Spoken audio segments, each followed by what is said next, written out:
Програма «Саба» в ефірі на телеканалі АТР. І у студії працює Олександра Сенько, а гостем моєї ранкової студії зараз став фронтмен групи «Без обмежень» Андрій Танчинець. Сергій, перепрошую. От, власне кажучи, ви прийшли з сюрпризом для глядачів, з прем'єрою кліпа «Хочеш». І одразу запитання, власне кажучи, як ви написали цю пісню? Хто автор тексту і музики? Текст мій, трошки допоміг мені в написанні цієї пісні мій друг Сергій Смальчук, талановитий поет, я би сказав, журналіст український. Музику писав весь гурт «Без обмежень». Саунд-продюсером цієї пісні є відомий український саунд-продюсер Артур Даніелян. От такою великою дружньою компанією робили цю пісню. От гурт «Без обмежень» позиціонує себе як рок-романтики.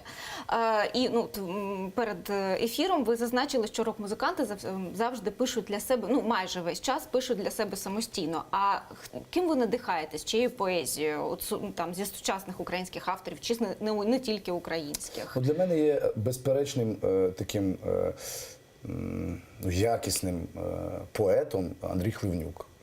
Його творчість гурту «Бумбокс» мені близька по суті, по складу цієї поезії. Дуже глибокі тексти в людини, і вони подобаються всій країні, в принципі. Це якщо ми говоримо про сучасних українських музикантів, то от такі маю вподобання.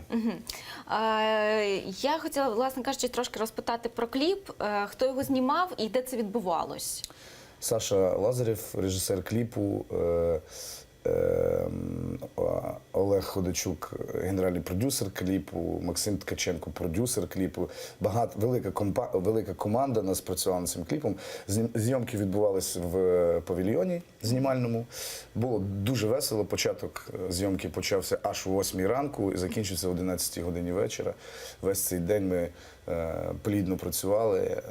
Результат нам подобається, маю надію, вам також сподобається. А скажіть, якою була ідея від початку? Тому що у глядачів буде можливість побачити трохи відео, трохи кліпу цього. А якою була ідея? Що ви хотіли донести до глядача? Власне, пісня про навічну тему, про взаємовідносини між чоловіком та жінкою, про складні ситуації в їхніх взаємовідносинах, або про якісь ностальгічні моменти. В відео ми намагались показати власне цю таку життєву ситуацію, коли двоє людей думають одне про одного, сумують одне про одного, але не можуть за певних обставин бути разом. Потім, звісно, як у всіх рок-романтиків, наступає хеппі-енд, і вони все ж таки стають разом. Власне кажучи, дуже багато там сцен, які демонструють того, що, начебто, якісь стосунки відбуваються у декораціях. Це такий образний відеоряд, що інколи люди говорять одне одному якісь звичайні буденні речі, і ці, власне, слова і є декорацією, тому що, підсвідомо вони мають на увазі зовсім інше. Це радше життєві обставини, коли ми змушені робити не те, що ми хочемо насправді, але життя спонукає нас робити не так, як ми хочемо цього. Але в кінці кінців ми все ж таки стаємо собою, робимо те, що ми повинні робити. Там є ще один такий неочікуваний герой. Власне, у кліпі знімався ще й пес. Так. Як вам працювалося з твариною? Досить непередбачуваний. Фігаро – це відомий насправді ще той актор. Він знімався, це вже не в першій відеороботі. Ваші? Це наші друзі, так. Це наші друзі. І він надзвичайно слухняний собака. Він виконував, він, певно, знімався йому найлегше дались зйомки, мені так здається. Він з задоволенням прийшов, поїв, полежав, познімався, знову поїв, полежав. Ми всі з нього дуже тішились в знімальному процесі. Я б хотіла повернутися трошки до більш не творчої теми, а, власне, життєвої. Зараз ті найближчі концерти у вас мають відбутися у Краматорську, Сєвєродонецьку. Так. Досить прифронтова територія. Дуже багато українських музикантів виступають і виступали, і продовжують виступати у зоні АТО, не афішуючи це, допомагають українській армії, не роблячи з цього там додаткового для себе піару або що. От ви виступаєте? Ви Ми їздите? їздимо інколи до хлопців, ми маємо там дружні відносини з багатьма з них і їздимо, звісно. Як вас зустрічають? Перші рази мені здавалося, що людям це не потрібно. Верніше, перед тим, як їхати до зони АТО, я собі уявляв ситуацію. Людина на війні. Навіщо їм оці якісь пісеньки там, і так далі? Це все так, наче не суттєво. Насправді вони не так яскраво проявляють свої емоції, як дівчата на концертах гурту «Без обмежень». Тому що це чоловіки, воїни, стриманіші люди. Але видно по них, що їм це дуже потрібно, і ми з задоволенням туди їздимо, нікого не боїмося. Ми стоїмо за великою силою. Це люди-герої, які багато волі в собі мають. І, звісно, ми для них співаємо і завжди закликаємо їздити українських артистів туди. І мені здається, що кожен український артист мав би бути в зоні АТО, хоча б декілька разів. А що особисто вас вразило у зоні АТО? От, можливо, якась зустріч, люди. От що вас вражає, коли ви туди приїздите? Ну, трошки там все не так, як нам здається звідси. Там все набагато, там немає ніякої військової романтики. Можливо, часто ми там собі уявляємо якусь оту таку романтику з фільмів. Там все набагато суворіше. І це в нас велика трагедія, що в нас є війна, тому змішані відчуття. Велика гордість за хлопців, молитва, певно, в серці і в душі за повернення хлопців додому. Ми маємо надію, що це скоро закінчиться і нашою обов'язково перемогою.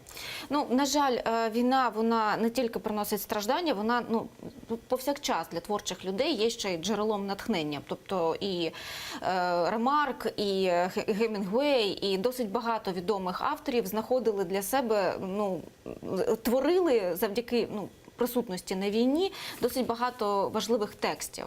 І скажіть, будь ласка, от для вас це було, поїздки в АТО, для вас були формою чогось вираження? Вони виплеснулись у віршах, у музиці якійсь? У нас є пісня «Найби вже весна», вона саме вона з'явилась через те, що в нас відбувається війна. В ній описується ситуація, як молода людина знаходиться на війні, і про що він мріє, чого він хоче, про кого він згадує. І найби вже прийшла весна, основна, власне, теза цієї пісні. Він молить Бога, щоб закінчилась війна, і всі ми змогли продовжити спокійно жити в нашій великій прекрасній державі. От, пане Сергію, скажіть, будь ласка, в тих умовах, в яких зараз знаходиться Україна, і війна на Сході, і анексія Криму, як має поводити себе творчий український співак, творець, в принципі, яким чином може допомогти, яка може виразити свою позицію? По-перше, людина, музикант він чи не музикант, він мусить бути громадянином своєї держави. Він мусить, як і всі інші громадяни держави, проявляти свій патріотизм, відданість своїй державі. І кожен з нас на своєму місці має можливість зробити все, що від нього залежить.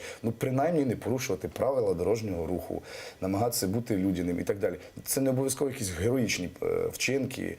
Просто треба жити з відчуттям того, що ми живемо всі разом в нашій одній державі. І кожен на своєму місці робити все для того, щоб держава наша розбудовувалася. Наразі є квоти на українську музику, і вже пройшов час. Як ви для себе зараз оцінюєте ринок української музики? Він змінився? Ви для себе зробили якісь відкриття серед молодих українських виконавців? Він почав змінюватися після Революції Гідності, власне. Люди почали думати, звертати увагу на свою музику, на своє мистецтво, кіно. Потім додались квоти, звісно.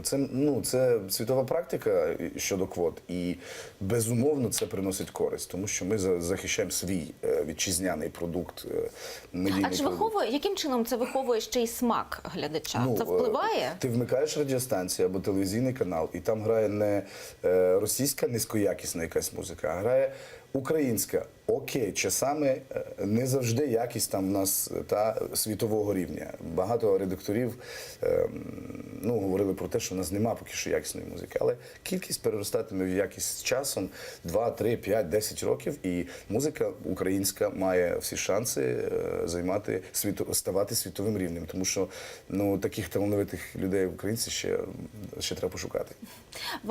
У вас є концерти у наших сусідів, там у Польщі, у Литві? свій, вас запрошують? Ми за своїх 19 років, якщо чесно, відвідували один раз тільки Лондон, англійську столицю, але маємо плани на американський, канадський. А ви поїзд. цікавитесь ринком сусідніх держав, музичним ринком? Тому що у нас, в принципі, дуже довга співпраця музична була з російським Дивіться, я все ж таки шоу-бізнесом. не продюсер музичний, я артист. От як Тому артист, я- ви орієнтуєтесь, ви цікавитесь тим, що відбувається у Польщі, що там, яку я знаю музику декілька грають? гуртів на рівні радіостанції НА, там, до прикладу. Знаю, що наші українські гурти там надзвичайно популярні. Ну, краєм вуха я орієнтуюся в тій музиці. Я хотіла вам зараз зазначити, що на вас дуже багато зараз дивляться людей, які проживають у Криму, і у вас є можливість до них звернутися.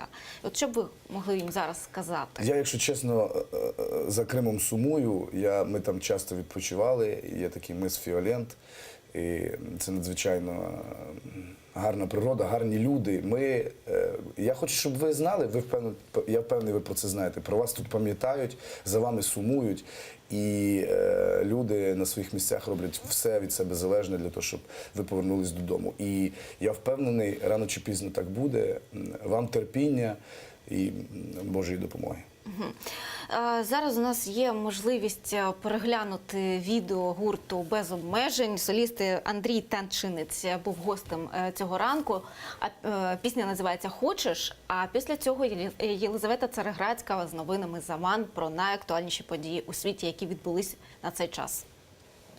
Посірілі нитки наших думок плетуть собі клубочок, а часу нема, і сил вже нема, і душі забились в куточок. Посивілі батьки, як один день, відчиняли нам двері з тобою. Пам'ятаєш, як ми дарували їм світ, наповнений сонцем, морем, любов'ю по краю землі, рука в руці, і подих ще завмирає. Померти б з тобою в один день, та так не буває. Хочеш, я з небес зіроньку, хочеш, я в руках ластівку, а хочеш, під вікном залишусь. Можна я в тобі поселюсь.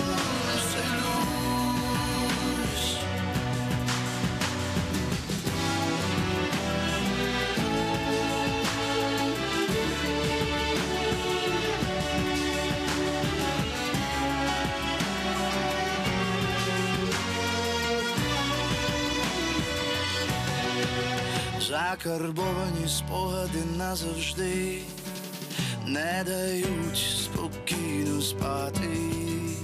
Розбивається сон на частини фраз, які неможливо зібрати. Вересневі дощі заливають враз, світ промок, зв'язку немає.